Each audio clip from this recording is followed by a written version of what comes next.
오늘은 저희 집 동네가 아니고요. 이 집은 친구로부터 의뢰를 받은 집인데 새로 집을 구입하신 것 같아요.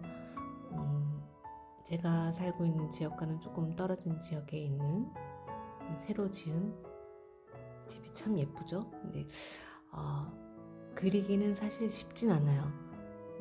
올드하우스를 그릴 경우에는 그 주변에 자연물들이 꽤 많이 있고 또 이제 오래되다 보니까 이런 낡은 부분들도 있고 또 손때 묻은 그런 장소들을 표현할 때 이 펜의 굵기나 아니면 이 방향 이런 부분들을 자유롭게 쓸 수가 있지만 이렇게 새로 지은 집들은 정말 똑 떨어지잖아요. 네모네모하고 그래서 이런 부분을 표현하기가 오히려 쉽지 않더라고요. 또 긴 그 선들이 계속 이어지기 때문에 사실 약간 그릴 때는 조금 지루함도 있어요. 그리고 이게 똑바른 직선을 긋는다는 게 약간 긴장감을 좀 배가시키는 것 같아요.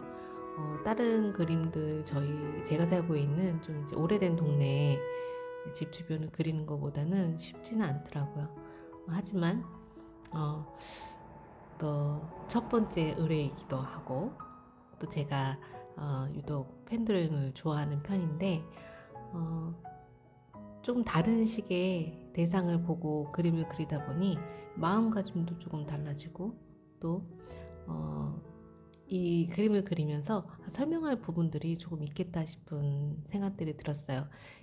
잘 보시면 제가 그림을 그리다가 가끔씩 선이 이렇게 간격을 두고 떨어지는 순간들이 있어요. 그럴 때는 제가 그림을 보면서 관찰하는 시간입니다. 관찰하는 그 시간 동안은 제가 간격을 띄면서 그림을 그려요.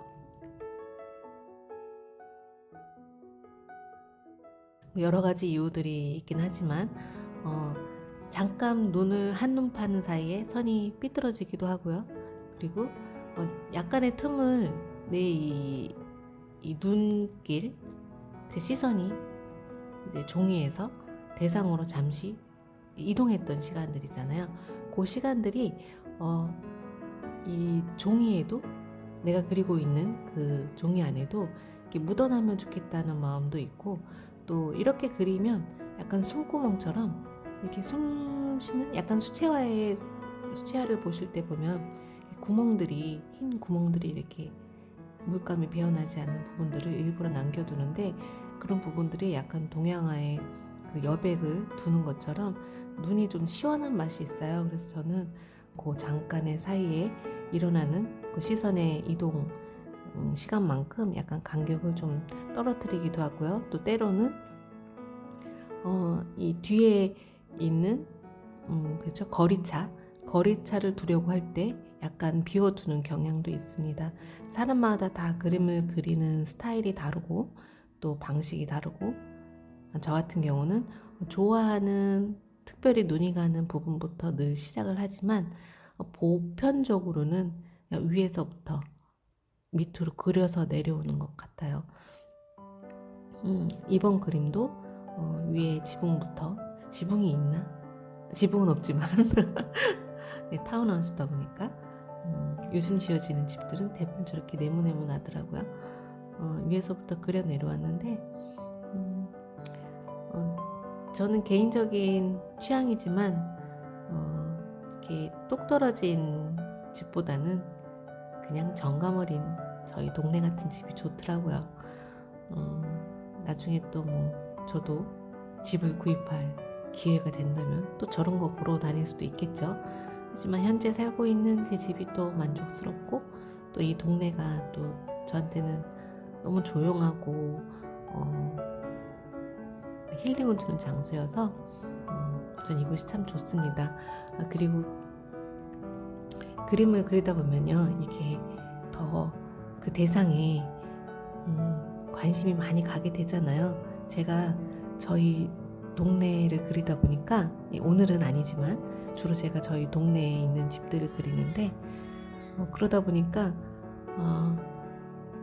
저희 집에 자주 찾아오는 고양이 한 마리가 있는데 그 친구랑도 되게 친해졌어요. 그래서 그 고양이, 오늘은 그 고양이 한번 그려볼까 하고 사진을 몇 장 찍어뒀는데 이 다음번에는 집이 아니라 저희 주변에 살고 있는, 저희는 되랑이라고 부르고 있는 몸집이 엄청 커요. 이렇게 나이가 많은 고양이인데 그 고양이도 한번 그려보고 싶다 하는 마음이 들었습니다. 원하는 욕구? 욕망? 뭐 이런 거는 각자가 다 다르잖아요. 취향이 다른 것처럼 내 집을 꼭 마련하겠다 이런 되게 강한 욕구가 없는 것 같아요.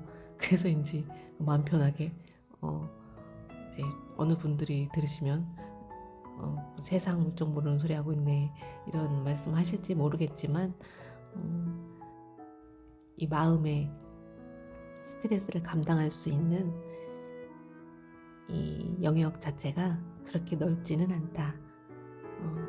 괜히 집 얻겠다는, 집을 갖고 싶다는 그 욕망 하나가 나를 집어삼켜서 내가 그 어렵고 어려운 스트레스를 매니지먼트 하면서 살아가야 되는 그 어려움에 놓이고 싶진 않다. 막 이런 이런 생각들이 많이 있어서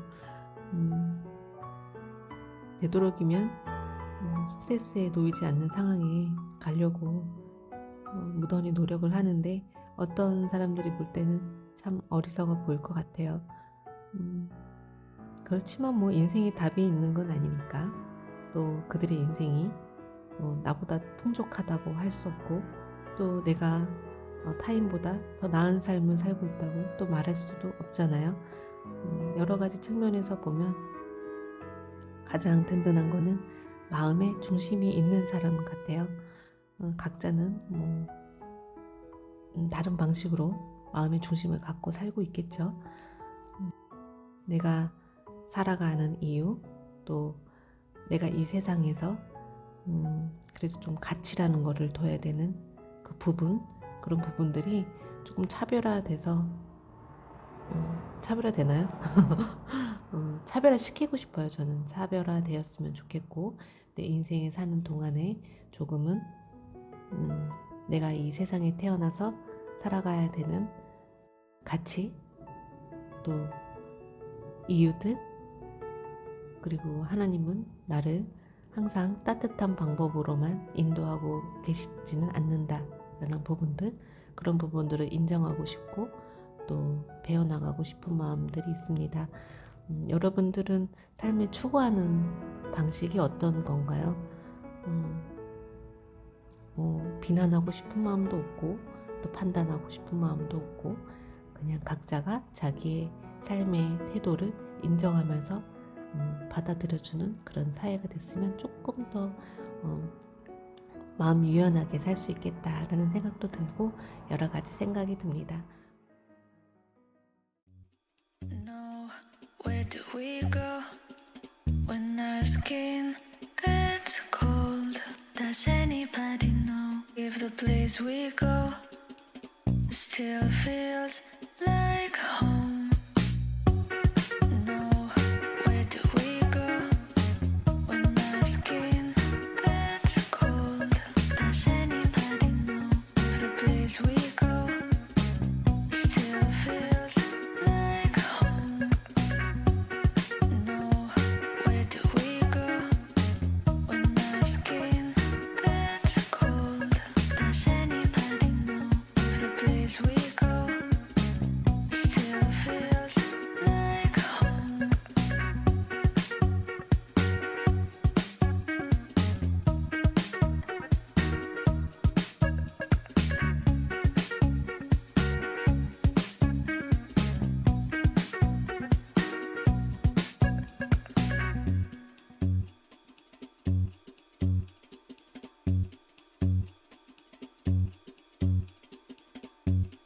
No, where do we go when our skin gets cold?